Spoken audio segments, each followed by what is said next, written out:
जय श्री कृष्णा मित्रों, आप सुन रहे हैं डॉक्टर शैलजा श्रीवास्तव की लिखी कहानी कौन तुझे यूं प्यार करेगा। तो मित्रों, चैनल को लाइक कीजिए और सब्सक्राइब भी। अब आगे। आज राज खुश था, उसकी बहन को न्याय मिल चुका था। हालांकि उसने कभी ऐसा नहीं चाहा था कि उसके पिता उनकी पत्नी और उनके बेटे से दूर हो जाए, पर जिसे जो गुनाह किया है उसे उसकी सजा तो मिलती है। और यही सजा अब राज के सौतेली माँ, सौतेली भाई और उनके परिवार को मिली थी, क्योंकि बहुत सॉलिड केस तैयार किया था आरोही ने। जानता हूँ मुझसे भूल हुई, तुम्हारा साथ छोड़ा और उसका हाथ थामा, पर वह तो धोखेबाज निकली। मेरा बिजनेस भी हड़प लिया, मेरा पैसा भी बर्बाद करती रही अपने उस बेटे पर जो कि मेरा नहीं है, जो कि उसके पहले पति का है। और साथ ही साथ अपने भाइयों के साथ मिलकर इतने सारे गलत काम करती रही, जिनके कारण आज मुझे शर्मिंदा होना पड़ रहा है।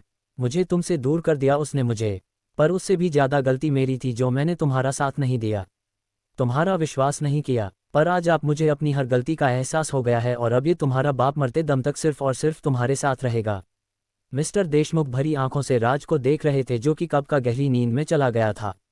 कुछ दवाइयां का असर और कुछ मन को मिले सुकून के कारण वो अब काफ़ी रिलैक्स फील कर रहा था। तभी मिस्टर देशमुख का फ़ोन वाइब्रेट हुआ तो वह फ़ोन लेकर खिड़की के पास आ गए। आप ऐसे नहीं कर सकते, आप हम लोगों से पल्ला नहीं झाड़ सकते, हम आपका परिवार हैं। आपके उसे बेटे ने हमें बर्बाद कर दिया। मिस्टर देशमुख की पत्नी थी। नहीं, तुम्हें मेरे बेटे ने बर्बाद नहीं किया है, तुम्हारी खुद की गलतियों ने बर्बाद किया है। तुमने तो मेरी और मेरी पहली पत्नी के उस अनाथ आश्रम को भी नहीं छोड़ा जो उसकी जिंदगी था। तुमने वहां की लड़कियों के साथ भी गलत किया और अब परिणाम भी भुगतो तुमसे मेरा कोई लेना देना नहीं है और न तुम्हारे उस सो कॉल्ड बेटे से। मेरा लॉयर डिवोर्स पेपर लेकर आ जाएगा और तुम इनकार नहीं कर सकती, क्योंकि एक क्रिमिनल से आज़ादी दिलाने में कानून भी मेरा ही साथ देगा, मिस्टर देशमुख ने कहा और कॉल कर दिया। आज सालों बाद जिंदगी में एक सही निर्णय लिया था और उन्हें इस बात की बहुत तसल्ली थी, और वापस आकर राज के पास बैठ गए और आरोही के बारे में सोचने लगे। हाँ, ये ठीक रहेगा, राज के ठीक होते ही जाऊंगा मैं आरोही के पेरेंट्स से मिलने, और आज और आरोही के रिश्ते की बात आगे बढ़ाऊंगा। अब मेरे बेटे की जिंदगी में हर तरह की खुशियां आनी चाहिए, उसका अकेलापन दूर होना चाहिए, और बस इसके लिए अब मुझे एक पिता का फर्ज निभाते हुए राज और आरोही का रिश्ता करना होगा। मिस्टर देशमुख ने निर्णय लिया और फिर वही आंख बंद कर ली। थकान भी हो रही थी और राज को लेकर टेंशन भी, पर अब वो पूरी तरीके से रिलैक्स हो गए थे। उधर इनाया अजीब सी स्थिति में थी।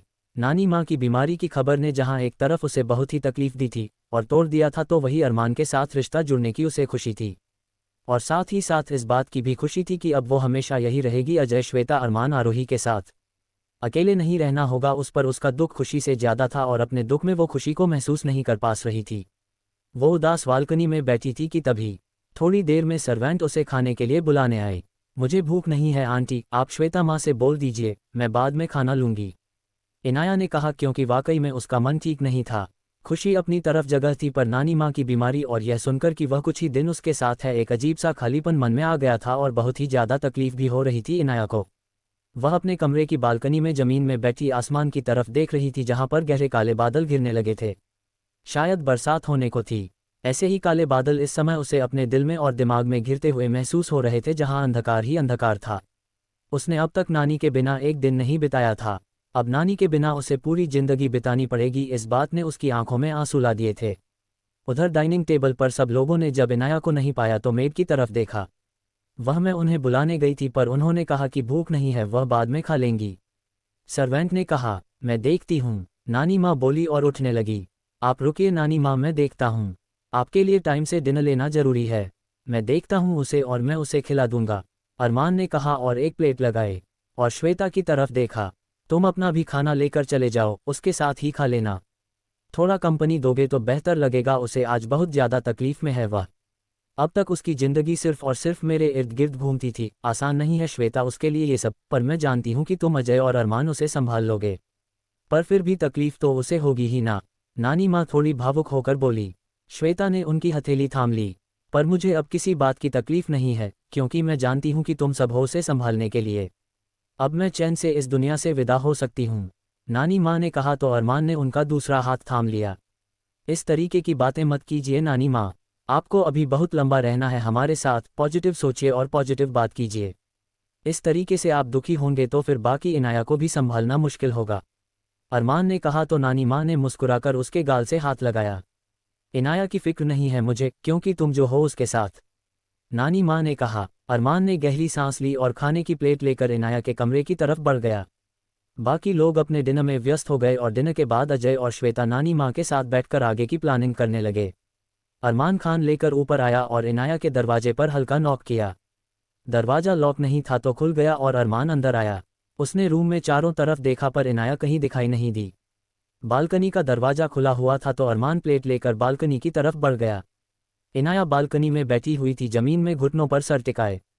अरमान ने खाने की प्लेट को वही साइड में टेबल पर रखा और बालकनी में जाकर इनाया के कंधे पर हाथ रखा। इनाया ने गर्दन ऊंची करके उसकी तरफ देखा तो अरमान को देख उसकी आंखों में भरे आंसू गालों पर आ गए और इस समय अरमान को न जाने क्यों इनाया बेहद भोली और मासूम लगी। उसकी आंखों में भरे आंसू जैसे उसके दिल को छलनी कर गए। अरमान भी पैर मोड़ धीमे से उसके बाजू में बैठ गया और उसका हाथ थाम दिया। खाना खाने नीचे क्यों नहीं आए? सब लोग वेट कर रहे थे, अरमान ने कहा। इनाया ने को कोई जवाब नहीं दिया। मैं तुमसे बात कर रहा हूँ इनी, इस तरीके से खाना नहीं खाओगी तुम कैसे चलेगा? अरमान ने कहा और वापस से उसके कंधे पकड़ उसे अपनी तरफ घुमाया। और अगले ही पल इनाया एकदम से उसके सीने से लग गई। अपनी हथेलियां उसकी पीठ पर कस दी और तेज तेज रोने लगी। अरमान के रूप में उसे एक कंधा मिला था जिस पर सर रख वह अपना दर्द कम कर सके। उसकी बाहों में आकर वह आज अपने आंसुओं को बहा लेना चाहती थी। तो वही अरमान इनाया की इस अचानक हुई प्रतिक्रिया के लिए जैसे तैयार नहीं था। उसका दिल एकदम से तेजी से धड़क उठा और उसे समझ नहीं आया कि वह कैसे रिएक्ट करें। उसने इनाया को खुद से दूर नहीं किया पर उसे थामा भी नहीं था। और जब इनाया को इस बात का एहसास हुआ कि अरमान ने उसकी पीठ पर अपने हाथ नहीं रखे हैं, वह एकदम से उसे दूर हो गई। सॉरी, वह इमोशनल होकर, I am really sorry. Inaya को जैसे पता नहीं क्यों अरमान का ये व्यवहार थोड़ा अजीब सा लगा। It's okay Inaya. अरमान ने उसका हाथ थाम उसका सर वापस से अपने सीने से लगा लिया। जब हम इमोशनल होते हैं, जब हम परेशान होते हैं तो किसी अपने का साथ चाहते हैं और तुम कहीं से भी गलत नहीं हो। आई नो कि अभी मैं और तुम शायद इस रिश्ते के लिए तैयार नहीं थे, पर नानी माँ की ख्वाहिश और अंतिम इच्छा का मान रखते हुए मैंने हाँ बोल दिया। पर मुझे थोड़ा सा टाइम चाहिए, प्लीज़ इनाया, गलत मत समझना। मैं ये रिश्ता चाहता हूँ पर शायद अभी मैं पूरी तरीके से तैयार नहीं हूँ, अरमान ने कहा। तो इनाया ने उसके सीने से अपना सर बाहर निकाला और उसकी आंखों में देखा। तुम्हें जितना टाइम चाहिए उतना टाइम ले लो, मुझे कोई जल्दबाजी नहीं है। मेरे लिए यही बड़ी बात है कि मेरी नानी माँ के लिए तुम्हें इतना सोचा और उनकी आखिरी इच्छा पूरी करने के लिए रिश्ते के लिए हाँ कहा। बाकी मेरी तरफ से कोई प्रेशर नहीं है तुम्हारे ऊपर, तुम जब जितना जैसा ठीक समझो। इनाया उससे दूर होते हुए बोली तो अरमान ने उसके पास बैठ वापस से उसका हाथ थाम लिया। प्लीज़ गलत मत समझना, पर होता है ना, कई बार हम एकदम से एक्सेप्ट नहीं कर पाते। ऐसा नहीं है कि मैं शादी नहीं करना चाहता या मुझे तुमसे कोई प्रॉब्लम है, पर शायद ये बहुत जल्दबाजी में हुआ। अभी मैंने ठीक से ना ही तुम्हें जाना समझा है और ना ही इस रिश्ते को, अरमान झिझक के साथ बोला। इनाया ने कोई जवाब नहीं दिया। अरमान को लग रहा था कि शायद इनाया उसकी बात से हट है, इसलिए वह बार बार उसकी तरफ देख रहा था कि शायद इनाया कुछ कहे, पर इनाया एकदम खामोश थी।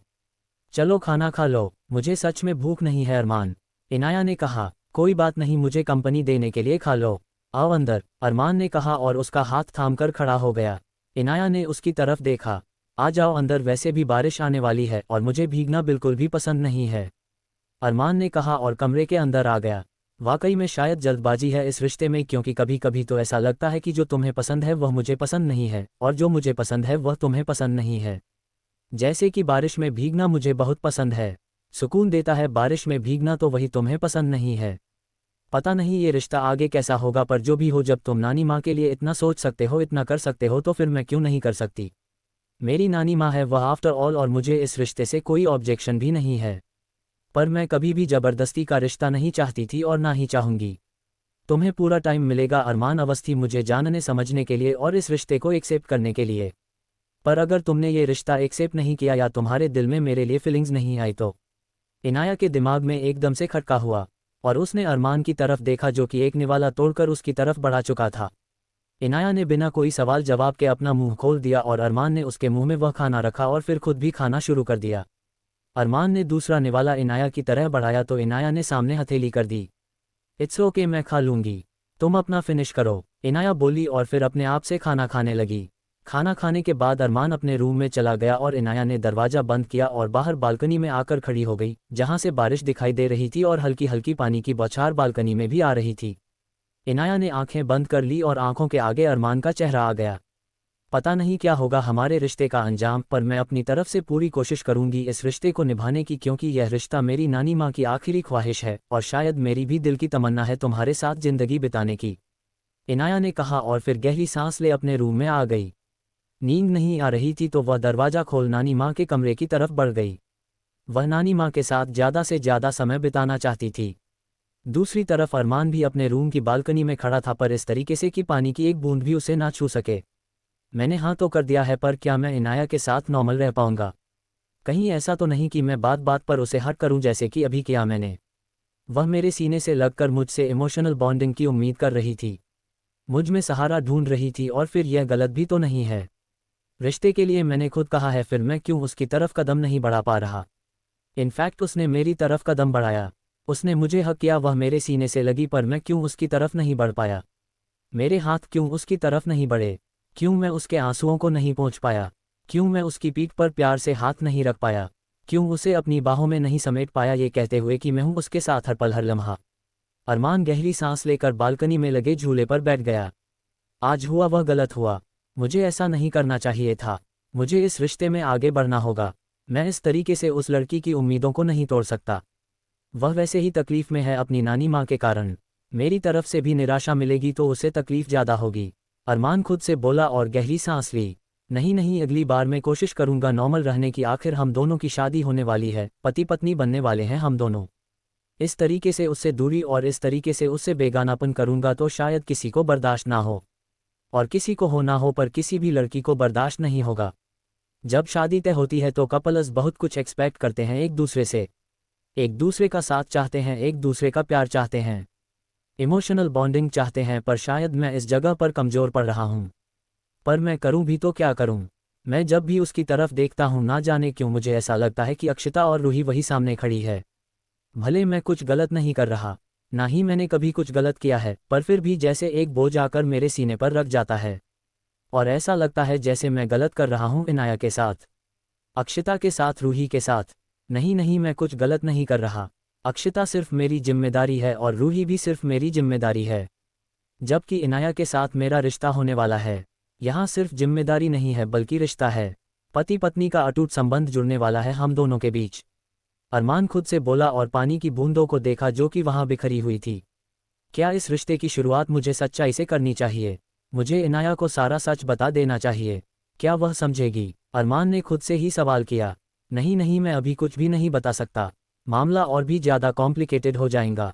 पहले मुझे सब कुछ मैनेज करना होगा। शायद इनाया ना समझ पाए, और फिर उसने अगर घर के बाकी लोगों को कह दिया तो और भी प्रॉब्लम हो जाएगी। पापा बहुत नाराज होंगे, नहीं समझेंगे वह इस स्थिति को और नहीं एक्सेप्ट करेंगे वह रूही को किसी भी हाल में। मुझे सब कुछ सही होने का इंतजार करना होगा। अभी मैं नहीं बता सकता इनाया को, कुछ भी नहीं बता सकता। मैं जानता हूँ कि यहाँ मैं गलत हूँ, मेरी तरफ से ट्रांसपेरेंसी नहीं हो रही है इस रिश्ते में, जबकि इस रिश्ते की शुरुआत हर तरीके की ट्रांसपेरेंसी के साथ होनी चाहिए थी। पर मैं मजबूर हूँ और शायद मेरी मजबूरी को इनाया समझेगी, अरमान ने खुद से ही कहा, और फिर अपनी डायरी निकाली और उसमें रखे कुछ फोटोग्राफ्स देखें और उसमें कुछ लिखने लगा। लिखने के बाद डायरी बंद की और अलमारी में रख दी और बिस्तर पर जा गिरा। आंखों के आगे कभी इनाया का रोता हुआ चेहरा तो कभी अक्षिता का चेहरा आ रहा था, और उन सब के ऊपर आंखों के आगे घूम रही थी मासूम रूही की सूरत है। अरमान की आंखों में आंसू भर आए और उसने गहरी सांस लेकर आंखें भींच ली। तो मित्रों, अगला पार्ट जल्दी ही।